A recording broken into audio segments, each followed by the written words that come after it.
derrotado militarmente sobre grandísimos sacrificios, holocausto que por cierto tampoco se recuerda, cuando más de 20 millones de personas murieron en la resistencia de los pueblos soviéticos, porque eran muchos pueblos, frente al nazifascismo. Pero esa experiencia, claro, devino una serie de situaciones. Además, el siglo XX no solamente fue la Revolución Rusa, fue la Revolución China, vietnamita, incluso aquí mismo al frente en el Caribe la Revolución Cubana, cada una con sus particularidades y sus grandes dificultades, pero todas movidas, ¿no?, por aquel aliciente que impulsa a la persona a movilizarse políticamente, que es el viejo sueño de la igualdad. Eso que Paul Lafargue decía, que es el mejor estímulo, ¿no? Para hacer una comparación con una palabra un poco tremenda, es el mejor afrodisíaco, que mueve a las personas a luchar, a entregarse apasionadamente por una lucha, por una causa, que es el sueño de la igualdad, que es lo que ha sido común a todos los ideales socialistas de todos los tiempos. Luego, el socialismo del siglo XX, por supuesto, entra en una fase de crisis, sobre todo la experiencia soviética, Europa del Este. Hay unos elementos que muchos de ustedes seguro que habrán discutido, y hay aportes de muchos revolucionarios en todas partes del mundo. Yo escuché una vez una intervención de Narciso Isaconde, un compañero dominicano, que hacía un resumen bastante inteligente de cuál consideraba él que fueron aquellos errores que hicieron caer el proyecto soviético, ¿no? Pero entre otros señalaba con mucha fuerza el tema del dogmatismo, el tema de la burocratización, cómo el partido y el burócrata sustituyen al pueblo, ¿no? Cómo el pueblo se invisibiliza al punto de que no es tomado en cuenta para nada, ¿no? Se restringe la democracia política, no estoy hablando ni siquiera de los sufragios, sino de la democracia, de la participación del pueblo como agente y como protagonista de la revolución. Y de esos procesos de burocratización a otros que son vicios de las sociedades explotadoras, hay un paso, ¿no?, a la corrupción, la inmensa corrupción que se desató en la Unión Soviética, al punto de que, caída la revolución, los antiguos burócratas petroleros ahora son los dueños de las empresas petroleras que eran estatales, ¿no?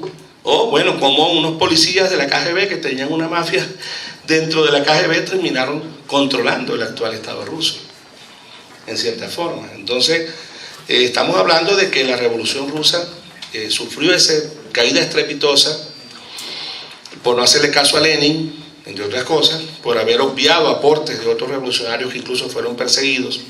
Aquí murió uno de ellos.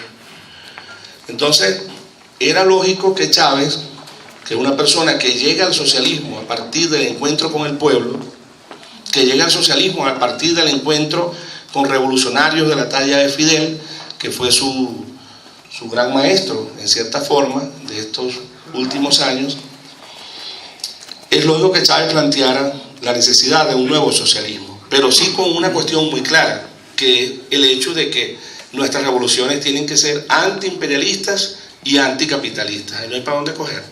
Ahí no puede haber, podemos tener diferencias en muchas cosas, en si el camino es por aquí, si yo me voy por la escalera, no, yo me voy por el ascensor, yo me voy en carro, yo me voy a pie, pero ahí no hay duda, ¿verdad? Eso, ahí convergemos todos en la necesidad de que la defensa de nuestras patrias y nuestros pueblos son a partir de la propuesta de una revolución socialista que tiene que ser anticapitalista y antiimperialista.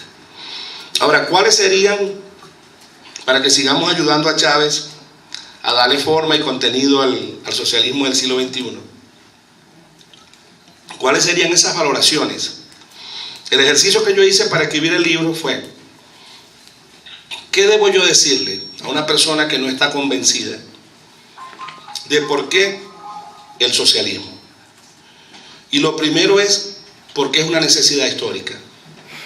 Y esa es la gran valoración del socialismo del siglo XXI. Frente al proceso de destrucción incluso de las condiciones de vida sobre la tierra a la que nos está llevando el imperialismo, la alternativa es la propuesta de una sociedad de iguales. Y sigue pareciendo iluso, ¿verdad? Como dije hace rato de nuestros camaradas del siglo XVIII. Pero fíjense qué pertinencia tiene esa propuesta. Cuando desde las posiciones imperialistas, ¿a qué nos invitan? A las guerras, al armamentismo y al consumismo desaforado. Van a destruir la humanidad o por las guerras, que es casi lo mismo, o por la destrucción del ecosistema. Y el imperialismo no le importa, con el capital transnacional, convertir, como hicieron allá, en los helados esos chilenos, convertir un glacial en hielo para tomarse unos whiskies, unos millonarios. ¿Vieron eso, no? Una gran protesta que hubo. Destruir un glacial, porque en una fiesta de un burgués de esto, quería tomar whisky con el hielo del glacial. Hasta esa irracionalidad llega a la destrucción capitalista. No, pues todos esos árboles están molestándolos ahí, vamos a tumbarlos porque ahí vamos a hacer un centro comercial. Entonces, ese afán de lucro, ese afán desmedido de producir y hacer consumir, va a llevar y está llevando a la destrucción de la humanidad, y lo digo con el permiso de ustedes, ¿no? Ustedes saben, en una ciudad que sufre bastante el problema de la contaminación. Entonces, o por la guerra o por la destrucción del ecosistema, el capitalismo nos lleva a la destrucción. Por eso el socialismo es una necesidad histórica. En segundo lugar, el socialismo es el único sistema que garantiza la paz perdurable sobre el planeta. Y ahí coincidimos con la idea bolivariana del equilibrio universal. Porque al promover las sociedades iguales, también estamos diciendo una sociedad donde las naciones se respetan, donde se respeta la autodeterminación de los pueblos. Y si yo me acerco a usted como nación, no me acerco para sojuzgarlo, para invadirlo, para explotarlo, para arrebatarle sus recursos naturales, para explotar a su pueblo, para aprovecharle de la energía barata, para liberalizar el mercado del trabajo, entonces convertir a los trabajadores en esclavos. Otra vez, no, me acerco para que cooperemos, para que tengamos corresponsabilidad, ¿no? Para que busquemos que juntos aprovechemos los recursos que tenemos de la mejor manera posible en un marco de protección del ecosistema, pero en un marco de favorecer a las grandes mayorías excluidas, a la clase trabajadora en su mayor acepción más amplia, ¿no? Porque yo soy enemigo de esa idea de que los trabajadores manuales e intelectuales, ¿no? A mí me parece que esa es una gran trampa del capitalismo para seguir dividiéndonos, como nos dividen entre equipos de fútbol, religiones, etc., ¿no? Un trabajador, por ejemplo, de la construcción, que dobla cabillas para hacer una viga, ese señor hace un gran trabajo intelectual. De hecho, hace un ángulo recto perfecto, ¿verdad? O sea, igual que el escritor pasa un montón de horas tecleando una máquina, no lo hace telepáticamente. Entonces, eso es una división absurda. Todos los trabajadores hacemos trabajo manual e intelectual. Y entonces, el equilibrio universal también es una de las virtudes del socialismo del siglo XXI. Plantear ahorita el socialismo es plantear la salvación de la humanidad, es plantear que evitemos el sojuzgamiento de unas naciones por otras, que evitemos el camino de la confrontación total sobre la tierra. Pero además el socialismo del siglo XXI es el único sistema que nos permite hablar del desarrollo, para los que todavía quieren usar ese término, integral. Porque no solamente estamos hablando de que la economía funcione bien, que funcione bien los números, las estadísticas, la contabilidad nacional, como hace mucha gala el neoliberalismo. Nosotros hablamos del socialismo del siglo XXI, que también tienen que mejorar las estadísticas y las cuentas de los pueblos, la estadística social, ¿verdad? También enfocamos, y sobre todo enfocamos, la cuestión social. Pero también nos interesa la cuestión cultural, el disfrute de los bienes culturales espirituales. Eso es parte integrante del socialismo del siglo XXI. Por eso hablamos de que es el único sistema que garantiza, si seguimos usando esa palabrita de desarrollo, ¿no?, la transformación, prefiero yo, integral de la sociedad, en todos los sentidos. Entonces, ese elogio del socialismo del siglo XXI nos lleva entonces a establecer las caracterizaciones. O sea, ¿con qué se come el socialismo del siglo XXI? ¿Con qué se comen las tortillas aquí? Una con pollo, una con carne, una con un poquito de queso, etc. ¿No? Bueno, ¿con qué se come el socialismo del siglo XXI? Para mí lo más importante es que el socialismo del siglo XXI rescata un concepto que estaba perdido hace mucho tiempo desde la comunidad primitiva, que es la verdadera democracia. El socialismo del siglo XXI tiene que ser democrático, en el sentido de participativo y protagónico. Quiero insistir en que cuando digo democracia no estoy hablando solamente del sufragio, sino de que el pueblo elige, pero también revoca, que el pueblo controla, que el pueblo autogobierna, que el pueblo decide incluso la transformación de un sistema político a través de los procesos constituyentes sucesivos, porque el proceso constituyente no se detiene por la sola redacción de una constitución. El desarrollo de otras leyes, incluso el desarrollo de nuevas constituciones en un proceso revolucionario es algo que se debe ver como normal. Por eso, sin la participación protagónica del pueblo no es posible el socialismo del siglo XXI, y quizás fue uno de los grandes problemas de los camaradas rusos del proyecto soviético. El segundo elemento con que yo me comería este taco del socialismo del siglo XXI es el ecologismo. El socialismo del siglo XXI sería muy hipócrita si sigue la vía del capitalismo con el fin del desarrollo económico, lo que llaman el progreso. Y entonces seguimos destruyendo el ecosistema. Error también que cayeron los camaradas rusos. Y recordemos el cementerio de cosas contaminantes que quedaron allí, ¿no? Y las destrucciones ambientales tremendas. Pero es que en el socialismo esto sería como la excepción, y autocríticamente siempre estaríamos revisándolo. En el capitalismo es lo normal, ¿no? Es lo normal, y por eso llaman piratas a los pescadores somalíes que van a defender su mar en contra de los barcos que las transnacionales mandan allá a tirarles en sus orillas donde ellos pescan material radiactivo y basura tecnológica de todo el mundo. Entonces yo pregunto, bueno, ¿quiénes son las piratas? El socialismo del siglo XXI tiene que ser ético, tiene que tener una ética, por supuesto, la ética socialista, porque como yo, diputado de la revolución y tal, entonces resulta que hablo de igualdad, hablo de socialismo, pero entonces no sé por qué vía un sueldo X lo convertí en una finca, tengo 40.000 vacas, y los peones que van a ordeñar esas vacas no son mis iguales supuestamente. Y los trabajadores que van a cepillar el caballo para quitarle las garrapatas, también no quiero yo que sean mis iguales. Entonces, como yo soy socialista y a la vez soy un corrupto avaro que ando acumulando bienes, posesiones, capital y todo lo demás. Entonces, el socialismo, miren, sin ética revolucionaria no hay mentiras, no hay socialismo. El Che Guevara se cansó de decirlo, y Fidel y todo el mundo. Fidel dijo en el discurso de La Habana, que yo lo cito ahí también, el último que hizo en la Universidad de La Habana, dijo que lo que el imperialismo no había podido lograr en contra de la revolución cubana, lo podía lograr la corrupción. Imagínense qué flagelo tan tremendo. Y ojo que en Venezuela es un problema serio, muy serio, contra el cual a diario estamos peleando, y a veces pareciera que vamos más bien a ser derrotados. Pero como uno nunca se rinde, bueno, para adelante, ¿no? Es un grave problema. Pero la ética no solamente desde el punto de vista de la administración pública y del cuidado de los bienes públicos, que también en el caso bolivariano es parte importante de la doctrina de Bolívar, sino también la ética en el sentido de cuál es mi responsabilidad con la sociedad.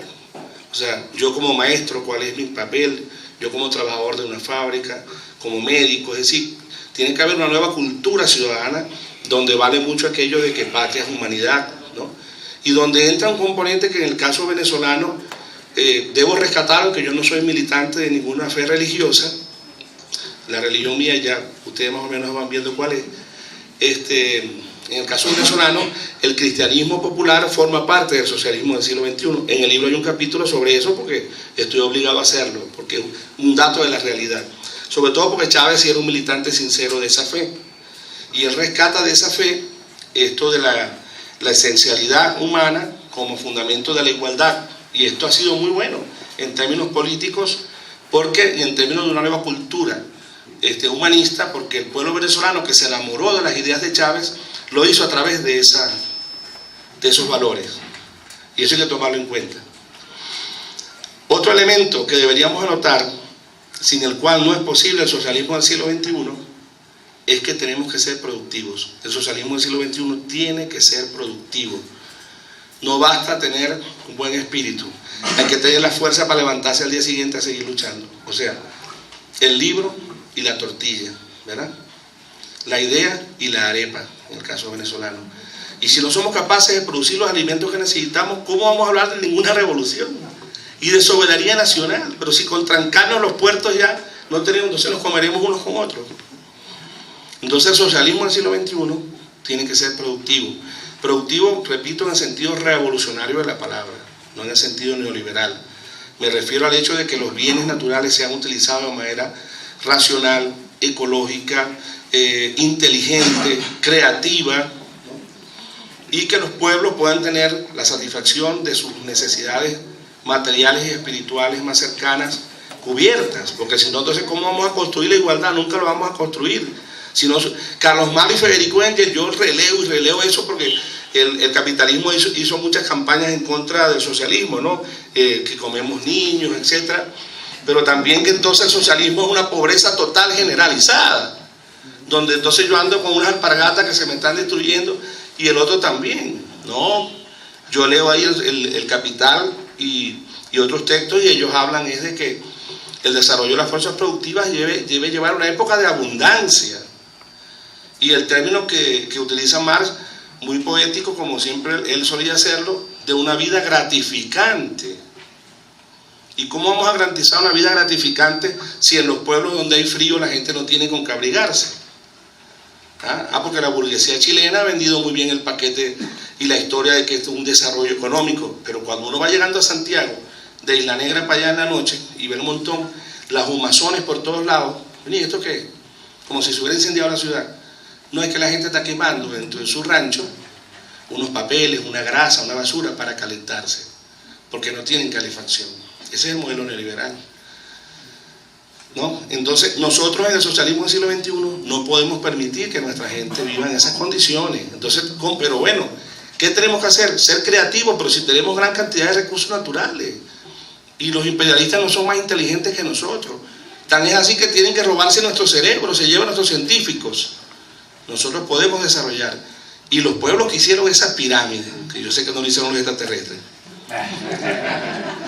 no somos capaces de hacer el socialismo del siglo XXI. Claro que somos capaces. Claro que somos capaces. Tenemos que resolver el tema político, de tomar el poder. Entonces, un socialismo del siglo XXI que debe ser democrático, ecológico, ético, productivo. Le agregaríamos otras cosas, no menos importantes, y quizá debía empezar por este quinto que voy a mencionar. El socialismo del siglo XXI tiene que ser igualitario de género. La herencia de discriminación hacia la mujer de las sociedades explotadoras es una de las cosas más vergonzantes de la humanidad, ¿no? La humanidad es el único animal, como decía aquel jefe Seattle en su hermosa carta, que escupe el agua que va a beber, que ensucia el agua que utiliza para alimentarse. Y el animal, también es el animal, el ser humano, que maltrata al vientre de donde viene, porque la mujer no solamente es la mitad de la humanidad, sino es la que pare a toda la humanidad. Entonces, es verdad que el socialismo del siglo XXI tiene que militar profundamente, así como del ecologismo, del feminismo revolucionario. Y ese es uno de los grandes aportes del socialismo. Cuando Lenin, aquella recopilación de artículos que yo siempre recomiendo, la emancipación de la mujer, está planteada todavía esa lucha y esas reivindicaciones. El socialismo del siglo XXI tiene que ser igualitario de género. Tiene que ser un socialismo creativo. Nosotros no podemos estar creando fórmulas para que todo el mundo las aplique por igual. Incluso el socialismo del siglo XXI puede ser hasta diferente dentro de un mismo país por sus diferentes regiones. Por ejemplo, ¿por qué yo le voy a imponer el socialismo del siglo XXI, el modelo urbano, por ejemplo, de una zona industrial a los pueblos indígenas del Amazonas? No, ellos tendrán una manera de hacer el socialismo del siglo XXI. Y vaya que han sabido sobrevivir allí, miren, a todos estos siglos, ¿no? O los indígenas de la Sierra de Perijá, los Barí, los Yucpa, el pueblo del que venimos nosotros, los Añú, en el lago de Maracaibo, que fue casi exterminado y perdimos hasta el idioma por el genocidio. Entonces, este socialismo utópico, fíjense, ahora vuelvo al inicio de la conversación y digo, caramba, pero es que el socialismo sigue siendo una utopía, ¿verdad? Y seguimos pareciendo ilusos los que creemos en el socialismo. Pero yo le digo a aquellos otros que piensan que nosotros somos unos ilusos, que los ilusos son ellos. Porque lo que la humanidad nunca va a dejar de intentar es la búsqueda del sueño de la igualdad. Muchas gracias.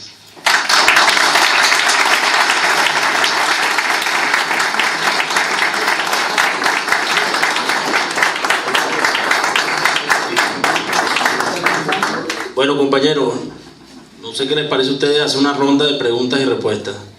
Como contamos con poco tiempo, que sean preguntas más no intervenciones. ¿Va? ¿Estamos de acuerdo? Bueno, vamos. Exacto. 30 segundos para formular una pregunta. Ya después de 30 es intervención. Adelante, el compañero Adolfo. Con este planteamiento que inició y con el que terminó, la igualdad como condición para construir una sociedad alternativa a la sociedad capitalista. Puede construirse incluso entre los militantes que se dicen de izquierda, reconstruyendo dinámicas piramidales de exclusión de los que les siguen. Puede seguir reproduciéndose, digamos, como aquí en México, formas que evitan que la gente se levante como sujeto y siga como objeto, digamos, mediante el esquema corporativo. Puede construirse así una sociedad alternativa. Nada más. Compañero. Dos preguntas concretas. Una, ¿cuál es su punto de vista acerca de lo que se llamaría economías alternativas? Economía social, economía solidaria, economía popular, ¿no? Una serie de conceptos que se han estado creando, economía de los trabajadores. Esa es una. La otra es, no abordó la cuestión de la salud. Hay una medicina alópata y también hay una serie de medicinas alternativas. ¿Eso qué lugar ocuparía en el socialismo del siglo XX? Compañero Oscar. Yo más rápido. En el socialismo del siglo XXI, ¿dónde está lo que está formando ahorita en Venezuela? Precisamente la transferencia del poder popular a las comunas. Sí. Doctor, yo leí que había una ley en Venezuela que no permitía que quien había caído en corrupción, la de pudiera volver a postularse a algún otro cargo. ¿Cómo está funcionando si entonces ya es una ley que ya tenía algún tiempo, según leí en la Constitución, en la primera, en la que decretó la Asamblea Bolivariana? Pero, entonces, ¿por qué prosigue el problema de la corrupción si ustedes tienen, incluso yo la ponía de ejemplo para nosotros, si hubiera una ley así, que el que haga corrupción no se pueda volver a postular, lo detendría en México y a ver cómo está. Sí. ¿La compañera ya?